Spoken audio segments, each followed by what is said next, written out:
বিএনপির এই বিজয়ের একটা গুরুত্বপূর্ণ রহস্য ফাঁস করে দিয়েছে এনসিপি এবং এটা ট্রু, যার ফলে মনে হচ্ছে যে বিএনপির এই বিজয় টেকসই হবে না।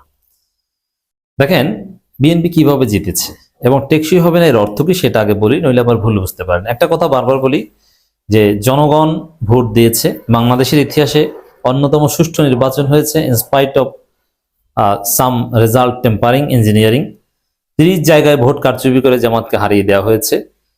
ওই কারচুপি ধরলেও বাংলাদেশের ইতিহাসের অন্যতম শ্রেষ্ঠ নির্বাচন, কিন্তু আমাদের প্রত্যাশা পূরণ হয়নি। কিন্তু in compare with others election যথেষ্ট ভালো নির্বাচন হয়েছে। অতএব জনগণ ভোট দিয়েছে, জনগণের এজেন্সিকে আমরা রেসপেক্ট করি এবং এই ভোটে বিএনপি 5 বছর পূর্ণ মেয়াদে দেশ চালাক এবং দেশের উন্নতি করুক, এতে কোঅপারেশন করতে এবং সার্বিক সহায়তা করতে আমরা প্রস্তুত। কিন্তু তারা কিভাবে জিতেছে এখানে, তাহলে বিজয় টেকসই হবে না এর অর্থ কি? টেকসই হবে না এর অর্থ এই নয় যে তাদেরকে 2 বছর পর বলবো যে আপনারা পদত্যাগ করেন আর মধ্যবর্তী নির্বাচন দেন, না, এটা না। টেকসই বলতে বিএনপি যে পরিমাণ জনপ্রিয়তা নিয়ে ক্ষমতা এসেছে এটা 2 দিন পরেই থাকবে না। অ্যাটলিস্ট স্থানীয় সরকার নির্বাচন তো হবে, উপনির্বাচন তো হবে, সেখানে দেখবেন যে বিএনপি ধরা খেয়েছে।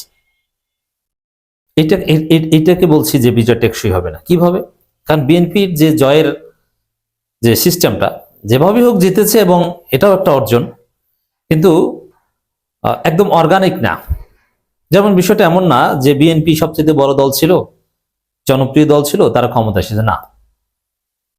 আমি দায়িত্ব নিয়ে বলছি 12 ফেব্রুয়ারি পর্যন্ত সবচেয়ে বড় দল ছিল জামাত ইসলামী এবং অধিকাংশ মানুষ জামাত ইসলামীকে একক দল হিসেবে সমর্থন করত। আপনি চারিদিকে তাকিয়ে দেখেন, বিএনপির পুরনো লোকজন সব জামাত করত, বড় দল ছিল জামাত। কিন্তু বিএনপি জিতেছে মূলত আওয়ামী লীগের ভোটের সমীকরণে। আওয়ামী লীগের প্রায় 15% ভোট বিএনপি পেয়েছে, যার জামাতের চেয়ে এগিয়ে গেছে। আওয়ামী লীগের ভোট পাওয়ার চেষ্টা জামাত করেছিল, কিন্তু জামাত তো অত মেকানিজম বোঝে না এবং হিন্দুরা আসলে জামাতকে ভোট দেয়নি, এটাই হচ্ছে সত্য কথা। হিন্দুরা থাকে বিজয়ীদের সাথে, আর আওয়ামী লীগের সাথে অনেক জায়গায় সরাসরি আওয়ামী লীগের নেতাদের সাথে মিটিং করেছে এবং তারা সবাইকে অনলাইনে বা বিভিন্নভাবে নির্দেশনা দিয়ে দিয়েছে, তোমরা ধানের শীষে ভোট দিয়ে আসো। আওয়ামী লীগের ভোট ব্যাংক কাজে লাগিয়ে বিএনপি ক্ষমতা এসেছে, এটা হচ্ছে সত্য কথা। আসিফ মাহমুদ বলেছেন আওয়ামী লীগের সঙ্গে গোপন আতাত করে জয়লাভ করেছে বিএনপি। হ্যাঁ, তবে এই আতাত এটা অবৈধ নয়। গোপন আতাত করে জয়লাভ করেছে এটা জানিয়ে দেওয়া, যেরকম এনসিপি জামাতের রাজনীতি, আবার বিএনপি আতাত করতে পেরেছে এটা তাদের অর্জন। কারণ আওয়ামী লীগের যারা ভোট দিয়েছে তাদের ভোট তো বৈধ, অতএব যাদের ভোট দেওয়ার বৈধতা আছে তাদেরকে ম্যানেজ করার চেষ্টা আপনি করতেই পারেন, এটা অবৈধ না। আওয়ামী লীগের সাথে গোপনে যতটুকু আতাত বিএনপি করেছে এটা বৈধ, অবৈধ না। অবৈধ হতো যদি সরাসরি আওয়ামী লীগকে রাজনৈতিকভাবে বৈধতা দিয়ে দিত, কিন্তু আওয়ামী লীগের ভোটারদের ভোট পাওয়ার চেষ্টা করে সফল হয়েছে। এটা জামাত পারলে জামাতও করতো, বা তারা যে একদম কোনো চেষ্টা করে নাই তা না, করেছে কিছুটা, তবে জামাতের চেষ্টাটা ছিল একদম সরল, কিন্তু সেই সরল ইকুয়েশন মিলে নেই। জামাতের চেষ্টা ছিল যে আমরা তো আওয়ামী লীগের উপর নির্যাতন করি না, আমরা তো মিথ্যা মামলা দিই নেই, অতএব তারা আমাদের ভোট দিবে, আমাদের কাছ থেকেও তারা নিরাপদ। কিন্তু এই সরল সমীকরণ কাজে আসেনি, বিএনপি এখানে সফল হয়েছে। তো এখন এই যে আওয়ামী লীগের সঙ্গে আতাত করে বা আওয়ামী লীগের ভোট ব্যাংকের মাধ্যমে বিএনপি ক্ষমতা এসেছে, এতে বিএনপি ক্ষতিটা কি? ক্ষতি হচ্ছে বিজয় টেকসই হবে না। কেন টেকসই হবে না? আওয়ামী লীগের ভোট পেয়েছে বিএনপি এই শর্তে যে আমরা ক্ষমতা আসলে তোমাদেরকে বৈধতা দিব। এই একটা কারণে, এই একটা পয়েন্ট দিয়েই আওয়ামী লীগকে দুর্বল করেছে বিএনপি। এখন বিএনপি ক্ষমতা এসেছে, এখন যদি বৈধতা দেয়, একদিকে জনগণের প্রতিরোধের মুখে পড়বে, জামাত এনসিপির প্রতিরোধের মুখে, যে তোমরা এই ফ্যাসিস্ট আওয়ামী লীগকে কেন বৈধতা দেয়, এটা পারবে না, নাম্বার 1। দ্বিতীয় হচ্ছে যদি জোর করে বৈধতা দেয়, তারপরে বিএনপি আর আওয়ামী লীগ তো আর জোট হবে না, মিল থাকবে না। কারণ আওয়ামী লীগের রাজনীতিটা এখন একমাত্র সরকার বিরোধিতার মধ্যেই নিহিত, সরকার বিরোধিতা ছাড়া আওয়ামী লীগের কোনো রাজনীতি নাই। তো সেখানে বিএনপি আওয়ামী লীগ সংঘাত অনিবার্য। এবং সবচেয়ে বড় যে বিষয়, বিজয় টেকসই হবে না, যে বিএনপির আওয়ামী লীগের 15% ভোট ধানের শীষে আত্মীকরণ করতে পেরেছে। প্রলোভন দেখিয়ে, বৈধতার প্রলোভন দেখিয়ে। কিন্তু যদি আওয়ামী লীগ আলাদা সত্তা হিসেবে বৈধতা পায়, তাহলে ওই 15% ভোট তো আলাদা হয়ে গেল, তাহলে তো বিএনপির ভোট 15% কমে গেল। তা 15% কম শক্তি স্থানীয় সরকার নির্বাচনে বিএনপি তো কোথাও জিততে পারবে না, এবং আওয়ামী লীগের লোকজন ঠিকই তখন স্বতন্ত্র নির্বাচন করবে, জিততে পারুক আর না পারুক। আর জামাতের ভোট ওটা ঠিক আছে, কারণ জামাতের ভোটের মধ্যে আওয়ামী লীগের ভোট ছিল না, এবং জামাতকে যারা ভোট দিত তারা যে আওয়ামী লীগকে ভোট দিবে এটা আমি মনে করি না। তারা নিরীহ, ভালো, ভদ্র, তারা পরিবর্তন চায়, তারা ন্যায় ও ইনসাফ চায়। তো এই বাস্তবতায় দর্শক,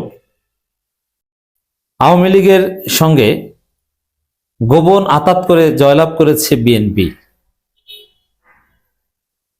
এর ফল বিএনপিকে পেতে হবে। কারণ ফল কি? অনিবার্যভাবে যদি বৈধতা দেয় তাহলে ভোট এমনিতে আলাদা হয়ে যায়। বৈধতা না দিলেও ক্ষিপ্ত হয়ে তারা জামাতের সাথে মিশতে পারে যে আমরা ভোট দিয়ে ক্ষমতা এনেছি, এখন আমাদেরকে বৈধতা দিল না। আর বিএনপি তো প্রতারণা ভালোভাবেই পারে। তো এতে বিএনপির পক্ষে আসলে আওয়ামী লীগকে বৈধতা দেওয়া সম্ভব নয়। আওয়ামী লীগ বিএনপির মধ্যে একটা দূরত্ব অনিবার্য। তখন যাই ঘটুক, 15% শক্তি বিএনপির নাই। অতএব আপনারা বুঝবেন, স্থানীয় সরকার নির্বাচন শুরু হোক। দেশের বিভিন্ন স্থানে 11 দলীয় জোটের নেতাকর্মীদের উপর হামলা চালানো হচ্ছে বলে অভিযোগ করেছেন জাতীয় নাগরিক পার্টির মুখপাত্র, দলের নির্বাচন পরিচালনা কমিটির চেয়ারম্যান আসিফ মাহমুদ সজীব। এখানে প্রায় আসিফ মাহমুদ সজীব আরো হুঙ্কার দিয়েছেন যে জুলাই সনদ বিষয়ে কোনো কম্প্রোমাইজ হবে না, জুলাই সনদ যেভাবে আছে সেভাবেই বাস্তবায়ন করতে হবে এবং অচিরেই বাস্তবায়ন করতে হবে, উচ্চকক্ষে পিয়ার হতে হবে, এই বিষয়ে নো কম্প্রোমাইজ, নাম্বার 1। দ্বিতীয় হচ্ছে আওয়ামী লীগের সঙ্গে গোপন আতাত করে জয়লাভ করেছে বিএনপি, এটা নিয়ে রাজনৈতিক সমালোচনা চলবে বিএনপির বিরুদ্ধে, এটাও একটা সেটব্যাক বিএনপির জন্য। এবং 1000-এর উপর বাড়িঘরে হামলা করেছে বিএনপি নির্বাচন পরবর্তী সময়ে। এটার কড়াই গন্ডা হিসাব জামাত এনসিপি নিবে বিএনপি সরকার গঠন করলে। আসিফ মাহমুদ যেটা বলেন, সারা দেশে বিভিন্ন স্থানে এনসিপি এবং 11 দলীয় জোটের নেতাকর্মীদের উপর হামলা হয়েছে, তাদের বাড়িঘর এবং পরিবার হুমকির সম্মুখীন। বিশেষ করে নারীদের টার্গেট করছে বিএনপি, কারণ নারী শিক্ষিত এবং মার্জিত নারীরা তাদেরকে ভোট দেয়নি, এই জন্য তাদের ক্ষোভ। আরো লেখেন, যারা বিজয়ী হয়েছে তারা আপনাদেরকে নেতাকর্মীদের নিয়ন্ত্রণ করুন। তিনি আরো লেখেন, যারা বিজয়ী হয়েছে তারা আপনাদের নেতাকর্মী নিয়ন্ত্রণ করুন। গণতান্ত্রিক উত্তরণের শুরুটাই যদি বিরোধী দল ও মতের মানুষদের নিপীড়নের মধ্য দিয়ে হয়, তা আমাদের জন্য লজ্জাজনক হবে। এখানে ধীরে ধীরে জামাত, এনসিপি এরা কঠোর অবস্থানে যাবে যদি বিএনপি লাইনে না আসে। তো দর্শক, বিএনপি মজা বুঝবে, এবং বিএনপিকে এই প্রলোভন দেখে যে আমরা জুলাই সনদ বাস্তবায়ন করব না, অমুক তমুক, গণভোটটা বিএনপির আজীবন নিষিদ্ধের গ্যারান্টি, এটাও বাদ দিয়ে দিব, কিন্তু বাদ দিতে পারবে না। যার ফলে আওয়ামী যে ভোট ব্যাংক, এটা বিএনপিকে প্রতারক বলে তারা সরে যাবে। এখন আওয়ামী লীগের সাথে আতাত করে জেতার কারণে, এই রহস্যের কারণে বিএনপির শক্তি 15% কমে যাবে অনিবার্যভাবে, অতি শীঘ্রই। যেহেতু আওয়ামী লীগের সাথে যে কমিটমেন্ট দিয়েছিল তা একটা রক্ষা করতে পারবে না।